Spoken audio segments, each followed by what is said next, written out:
Hello అండి అందరికి welcome back to our channel Deepu's world. ఈ రోజు సండే స్పెషల్ మా వారు ఏం వంట చేస్తున్నారంటే గుంటూరులో ఎంతో ఫేమస్ అయిన వంకాయ బజ్జీ మా వారు ఎలా చేస్తారనేది ఈ వీడియోలో చూపించేస్తాను. ఫస్ట్ అయితే వంకాయలు ఇలా మధ్యలోకి కట్ చేసుకోవాలి. పూర్తిగా రెండు ముక్కలు అయ్యేలా కట్ చేసుకోకూడదండి. మా వారు ఫస్ట్ వంకాయ హడావుడిగా రెండుగా కట్ చేసేసారు. డీప్ కట్ ఇవ్వాలి కానీ వెనక వైపు మాత్రం కట్ అవ్వకూడదు, ఎందుకంటే మనం ఇందులో మసాలా పెట్టుకుంటాం కదా, ఆ మసాలా బయటకు వచ్చేస్తుంది. వంకాయలు ముందే కట్ చేసి పక్కన పెట్టుకున్నామంటే చేదొచ్చేస్తాయి. ఫస్ట్ ఆయిల్ పెట్టుకొని ఆయిల్ హీట్ అయింది అనుకున్నప్పుడు వంకాయలు కట్ చేసుకొని ఆయిల్ లో వేసేసుకొని ఫ్రై చేసుకోవాలి. మేము ముందు ఆయిల్ పెట్టేసుకొని ఆయిల్ హీట్ అయ్యే లోపు ఇవన్నీ కట్ చేసుకున్నాము. నేను గుంటూరులో చాలా సార్లు వంకాయ బజ్జీ తిన్నాను గానీ ఇంట్లో ఎప్పుడు ట్రై చేయలేదు. ఇలాంటి కొత్త కొత్త వంటల జోలికి మనం వెళ్ళమనుకోండి, మనకు అంత సీన్ లేదు. ఇలాంటి ప్రయోగాలు చేసేది మా వారే మా ఇంట్లో. అయితే మా వారిలో ఉన్న బెస్ట్ క్వాలిటీ ఏంటంటే అది ఇప్పటి వరకు చెయ్యని వంట అయినా సరే లేదా ఇంతకు ముందు చేసిన వంట అయినా సరే దాని టేస్ట్ ని మాక్సిమం రీచ్ చేస్తారు. నాకైతే ఈ రెసిపీ చేసేటప్పుడు అస్సలు నమ్మకం లేదు. ఎంత బాగా చేసినా మనకి బయట బండి మీద దొరికే అంత టేస్ట్ రాదులే అనుకున్నాను. కానీ ఇప్పుడు నేను చూపించే ప్రాసెస్ లో చేసి చూడండి,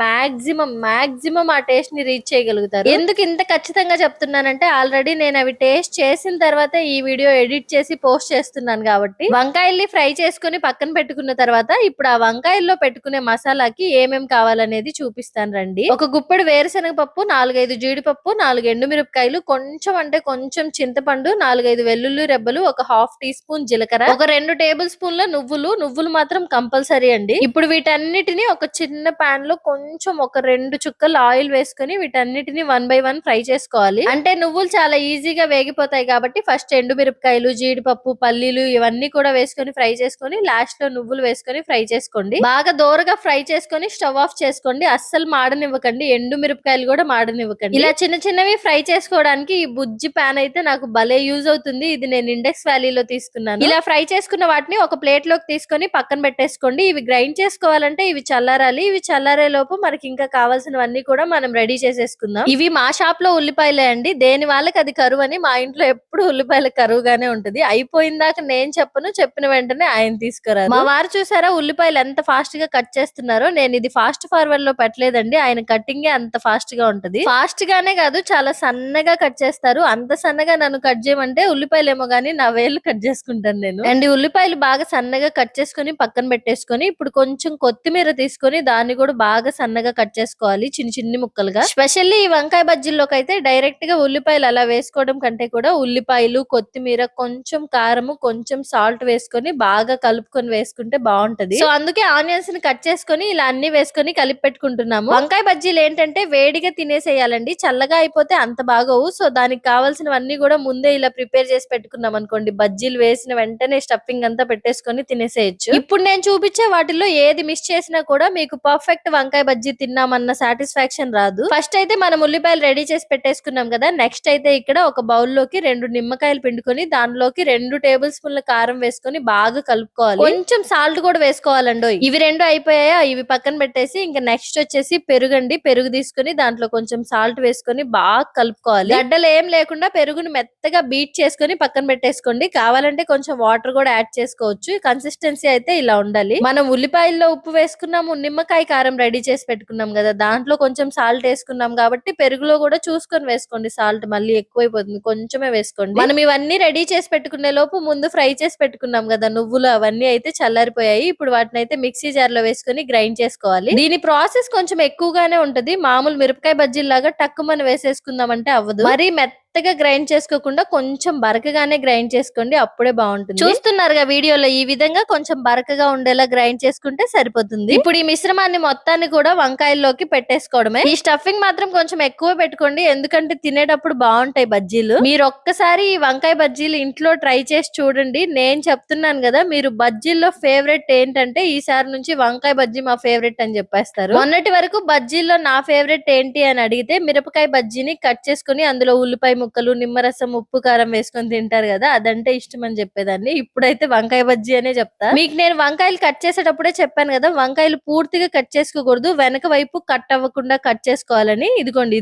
ఇందుకే చెప్పాను నేను. వాటిల్లో అయితే చక్కగా స్టఫ్ పెట్టేసుకున్నాం కదా, ఇద్దండి చూడండి ఎలా అయిందో. ఇలా అవుతుంది రెండుగా కట్ చేసుకున్నామంటే. ఇంకంతే అండి, అన్ని రెడీ చేసి పెట్టుకున్నాము. ఇప్పుడు బజ్జీ పిండి కలుపుకొని బజ్జీలు వేసేసుకుంటే ఇంకా హ్యాపీగా తినేసేయచ్చు. బజ్జీ పిండి కలపడం మాక్సిమం అందరికీ తెలుసు అనుకోండి, కాకపోతే ఇన్ని చెప్తున్నా చెప్తున్నాను కదా, ఇది ఒక్కటి కూడా చెప్తే ఎవరికైనా తెలియకపోతే యూజ్ అవుతుంది. బౌల్లో ముందు కొంచెం వాము నలిపి వేసుకొని మనకు కావాల్సినంత శనగపిండి, రుచికి సరిపడా సాల్ట్, కొంచెం వంట సోడా వేసుకొని వాటర్ వేసుకుంటూ బాగా కలుపుకోవాలి. ఉండలు ఏం లేకుండా పర్ఫెక్ట్ కన్సిస్టెన్సీలో కలుపుకోవాలి. మరీ లూజ్ గా కాకుండా అలా అని మరీ థిక్ గా కాకుండా. పిండి లూజ్ గా కలుపుకున్నాం అనుకోండి, పిండి గిన్నెలోనే ఉంటాయి, వంకాయలేమో నూనెలో ఉంటాయి. అదే థిక్ గా కలుపుకున్నాం అనుకోండి, అవి బజ్జీల్లా ఉండవు, బోండాల్లా వస్తాయి. సో మనకి బజ్జీలు పర్ఫెక్ట్ గా రావాలంటే మనం ఈ శనగపిండిని కరెక్ట్ కన్సిస్టెన్సీలో కలుపుకోవాలి. ఈ మధ్య వంట చేసేటప్పుడు మా వారు కొంచెం కిచెన్ ని నీట్ గా మెయింటైన్ చేస్తున్నారు, ఎందుకంటే వీడియోస్ లో చూపిస్తున్నానని. నీట్ గా అంటే నీట్ గా అని చెప్పలేము, ఎందుకంటే కౌంటర్ మీద ఉన్న చెత్త అంతా తీసుకెళ్లి డస్ట్బిన్ లో వేయకుండా కిందకు దోస్తున్నారు. దాన్నైనా నేనే క్లీన్ చేసుకోవాలి కదా. ఇంకా కౌంటర్ మీద ఉంటే వంట పూర్తయిన తర్వాత క్లీన్ చేసుకోవచ్చు, కిందకి ఇలా దోయడం వల్ల ఒకటికి 2 సార్లు చేసుకోవాల్సి వస్తుంది, కాళ్ళకు అంటుకుంటుందని. ఇవాళ నాకు కొంచెం పని తగ్గిందిలేండి, ఎందుకంటే మా పిన్ ఉంది కాబట్టి మా వారు ఒక వైపు తీస్తా ఉంటే ఇంకో వైపు మా పిన్ని సర్దుతో ఉంది. మా పిన్ని మా వారి బాండింగ్ చూస్తే నాకు అప్పుడప్పుడు అనిపిస్తుంటది, అబ్బా నాకు కూడా ఒక బ్రదర్ ఉండుంటే ఎంత బాగుండు అని. అయినా ఎంత అనుకున్నా ఏం అయ్యే పనులు కాదు గానీ, ఇక్కడ నూనె అయితే హీట్ అయిపోయింది, బజ్జీలు అయితే వేసేస్తున్నారు మా వారు. ఈ బజ్జీ పిండిలో కొంచెం వంట సోడా వేసుకోవడం వల్ల బజ్జీలు బాగా పొంగుతాయి అంతే, అంతకు మించి వంట సోడా వల్ల నయా పైసా ఉపయోగం లేదు. ఇంకా చెప్పాలంటే దాని వల్ల కాస్త కూస్తో మన ఆరోగ్యానికి నష్టమే ఉంటది. మీకు బజ్జీ అంతా పర్ఫెక్ట్ గా కాలి ఉడకాలంటే ఆ నూనె ఉంటది కదా, అది బజ్జీల మీద ఇలా స్పూన్ తో వేసుకుంటూ ఉండండి, అప్పుడు అన్ని వైపులు కరెక్ట్ గా కాలుతుంది. బాండీలో ప్లేస్ ఉంది కదా అని చెప్పేసి బాండీ నిండా బజ్జీలు వేసేయకుండా 4-5 వేసుకొని బాగా ఫ్రై చేసుకోండి, అప్పుడే అన్ని ఈవెన్ గా ఫ్రై అవుతాయి. మనం వంకాయలు ముందే ఆయిల్ లో ఫ్రై చేసుకొని ఉన్నాం కాబట్టి మంటని హై ఫ్లేమ్ లో పెట్టే బజ్జీలు ఫ్రై చేసుకోండి, ఎందుకంటే హై ఫ్లేమ్ లో పెట్టుకుని ఫ్రై చేసుకుంటే లోపల ఉడకదేమో అనే ఇలాంటి టెన్షన్స్ అయితే ఏమి ఉండవు కదా. మామూలుగా మా వారి వంట వీడియోలు ఇలా షేర్ చేసినప్పుడు నాకు చాలా మంది కామెంట్ చేస్తారు, అక్క మీరు చాలా అదృష్టవంతులు, మీకు బావ వంట చేసి పెడుతున్నారు, అందరికి అదృష్టం ఉండదని. నేను కూడా ఎప్పుడు మా వారి గురించి పొగుడుతూనే చెప్తుంటాను. ఈ రోజు ఒక షార్ట్ కూడా షేర్ చేశాను కదా, మాది అరేంజ్డ్ మ్యారేజా లవ్ మ్యారేజా అయితే ఆ వీడియోకి నాకు ఒక కమెంట్ వచ్చింది, సిస్ మీకు గొడవలు వస్తాయా ఎప్పుడైనా, మిమ్మల్ని కొట్టారా అని. అమ్మో ఆ చెయ్యి చూస్తున్నారు కదా మీరు వంటలు చేసేటప్పుడు, ఆ చేత్తో కొడితే అసలు నేను బతుకుతానా అండి. కొట్టడం అనేది లేదు గానీ అందరిలాగే మాకు కూడా చిన్న చిన్న గొడవలు అవుతుంటాయి, ఏ రిలేషన్ లో అయినా చిన్న చిన్న గొడవలు ఉంటేనే ఆ రిలేషన్ కి అందం.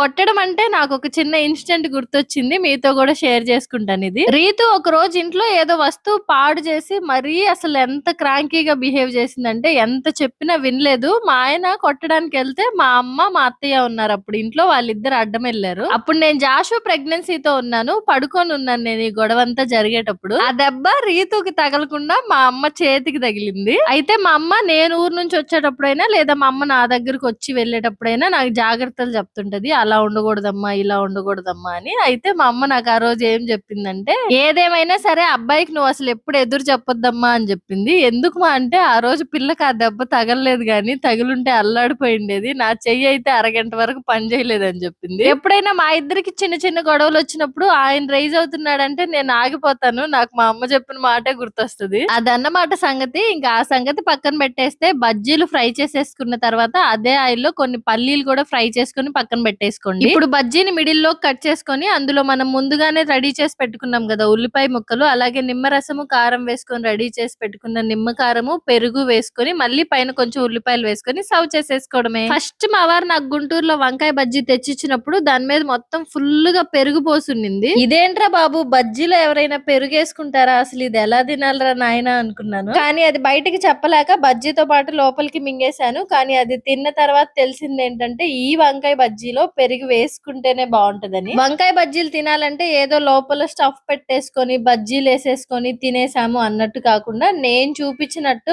ఆనియన్స్, నిమ్మకారము అలాగే పెరుగు ఇవి వేసుకొనే తినండి. ఏదో వీడియో కోసం చెప్తున్నానని మాత్రం అస్సలు అనుకోవద్దు, ఎందుకంటే నేను అసలు వీడియో తీస్తున్నారన్న సంగతే మర్చిపోయి ఆ టేస్ట్ ని ఎంజాయ్ చేశాను. బజ్జీలు వేసిన తర్వాత మిగిలిన పిండితో పిల్లలకైతే ఇలా చిన్న చిన్న బోండాలు వేసాము, వాళ్ళు వంకాయ బజ్జీలు తినలేదు, ఆ బుజ్జి బుజ్జి బోండాలు తినేశారు. అండ్ ఇంక ఇక్కడ మా పిన్ని టేస్ట్ చేస్తుంది, టేస్ట్ చేసి ఎలా ఉందో చెప్పేసిద్ది, మీరు కూడా చూసేయండి. లాస్ట్ టైం మేము అందరం కలిసి వంకాయ బజ్జీలు తినడానికి వెళ్ళామని ఒక షార్ట్ పెట్టాను, మీకు గుర్తుందా? అప్పటి నుంచి అనుకుంటుందంట మళ్ళీ ఎప్పుడైనా ఒకసారి వెళ్ళి తినేసి వద్దామని. ఇవాళ వాళ్ళ తమ్ముడు ఇంట్లోనే చేసి పెట్టేశాడు, బాగా నచ్చింది మా పిన్నికి కూడా. పిల్లలు మాత్రం తినలేదు, ఎందుకంటే పల్లీలు ఆనియన్స్ అన్ని వేసున్నాయి కదా, సో వాళ్ళైతే తినలేదు, వాళ్ళ బోండాలు తినేశారు, మేమైతే ఈ బజ్జీలు తినేసాము. నేనైతే ఒకటికి 2 బజ్జీలు తిన్నాను, ఇది నా సెకండ్ బజ్జీ. ఎక్కువ పెరిగేపించుకొని తిన్నాను సెకండ్ అయితే. తినడం అంటే 5 నిమిషాల్లో తినేస్తాం గానీ ఇప్పుడు ఈ కిచెన్ ఈ గిన్నెలు ఇవన్నీ క్లీన్ చేసుకునేసరికి నాకు ఎంత లేదన్నా అరగంట టైం పట్టింది. ఇంకా మా బాబాయ్కి కూడా 2 బజ్జీలు బాక్స్ లో పెట్టి పంపించేశాను. ఈ వీడియో మీకు నచ్చిందా? వీడియో నచ్చితే మాత్రం please like share and subscribe.